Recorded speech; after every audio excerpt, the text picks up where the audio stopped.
Good day, all. This is TurboDave here, Performance Corner. I'm going to talk to you something about uh, building projects. Anything's about a project. I mean, if you're going to put more than one thing on it, it turns into a project, right? You know, you want more horsepower. You have an idea of what horsepower you want to get to. Um, and everybody, always wants to know what's the best part to put on it.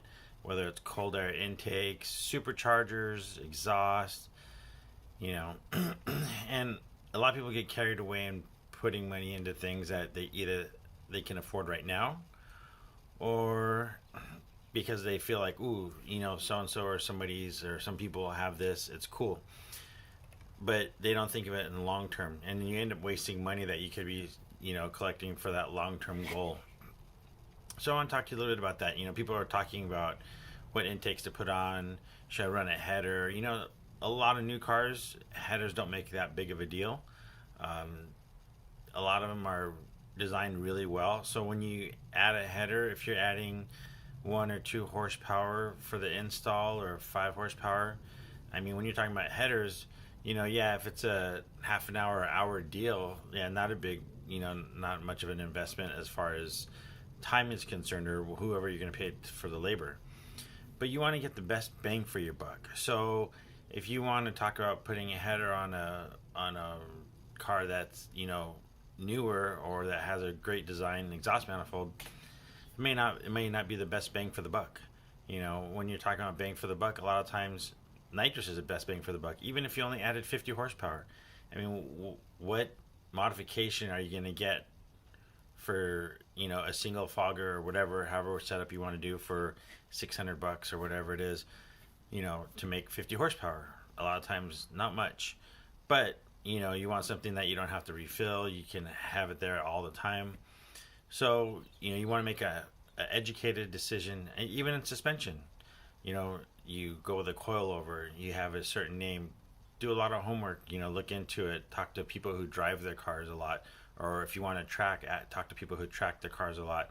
Don't get into a set of coilovers that's like a street advanced type setup, where you're running a coilover with your stock top hats, and you really should be getting something with like a pillow ball mount or something, for a little bit more, or spend, if you spend $1,100 or $1,200 on a street advanced type setup, and then you go into and say, oh, I'm going to get this other set that's $2,000 or $2,500 or whatever. Now you've spent $3,600, and you're going to be able to recoup maybe the money you put into the first set, but not the whole amount. So, don't save that money. Save that $1,100 or whatever it is to get the better set. Save the other $1,100 or $1,300 or whatever it is to get that other set of coilovers. So you can get to that point faster, instead of just to say you have coilovers. And everything is kind of that way. A lot of cars, when you modify them and you lower them, the alignment goes out of whack. Make sure you know that what you need to correct that. You're going to end up with 2 or 3 degrees of negative camber. You don't really want to drive around like that, because if you have a 275 or 285 tire, you're going to wear half that out and still have the other half that's full of tread, because most of the time you're just going straight, or you're turning a little bit. So make sure that you look into what you're going to do and make an educated decision, because certain cars you need to buy links to adjust your camber, caster, or toe or whatever when you lower them. A lot of them are close to spec when they're stock, but as soon as you drop it, if you're going to drop it more than an inch, you're going to end up having a car that won't align back to factory specs, or close to factory specs.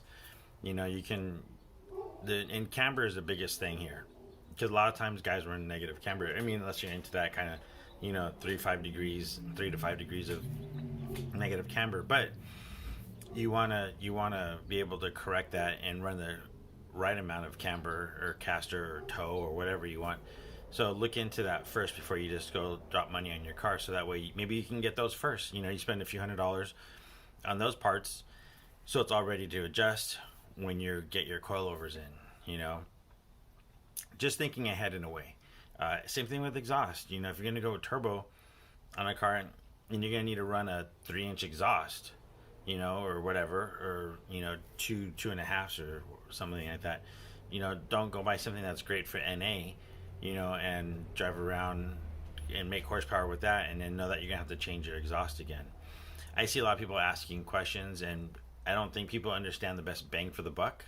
And I call it the most horsepower per dollar. And horsepower per dollar is that's all it is. It's just have an idea of where you want to get to, and then know that you have to buy or you know, purchase certain things, and other things you just leave them alone. Don't get it, you know, for interim horsepower. You know, so think about it before you do it. I see a lot of people going through this, asking, you know, how much horsepower does this make? You know, a lot, like I talked about the headers. You know, it's kind of a waste of money a lot of times. Unless you're already forced induction, you have a supercharger, put on a set of headers. You probably make more power. You have to get it retuned. You know, the new you'd have to get either the calibration from the manufacturer or something, or even some cars you can take the stock manifolds and have them extrude honed, and, you know, open it up that way, and you don't lose any of the reliability, you know, or heat cracking that you would sometimes on a header. So just trying to get the idea of making the best decision to make your car go, you know, in the direction that you want it to, and not in the direction that you can spend in right now and wasting money, because that's ultimately what it turns into, is just a waste of money. But you know, we're all having fun here, making power, going fast. So hope you liked the video. This is Turbo Dave here at Performance Corner. Please hit the subscribe button, and leave any comments you want. Let us know what you want to see. Let us know what do you think of the channel. Is it educational? Is it fun? Is it, I don't know, whatever.